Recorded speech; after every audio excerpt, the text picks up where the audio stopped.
In this video, I'm going to show you how to get a promotional code for Etihad Airways. If you find this video useful, please leave a like and subscribe to the channel. In saying that, let's just jump straight into the video, shall we? Alright, on my mobile device, I'm going to open up any web browser. I'm going to head to google.com, and then from here, I'm going to type in promo code for Etihad Airways.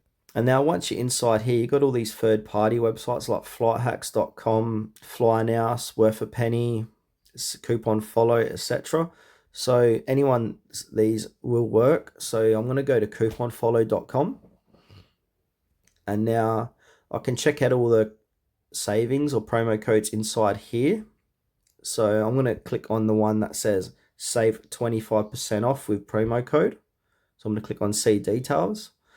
And now what I want to do, I've got a couple of ways to use this code. So I can redeem at Etihad Airways, and this will direct me to their site to activate 25% off. Or if you want to do it manually, you can click on copy code. And then at the checkout section of Etihad Airways, on your order, paste this code in. It will say enter promo or discount code, and then you'll save 25% off your flight.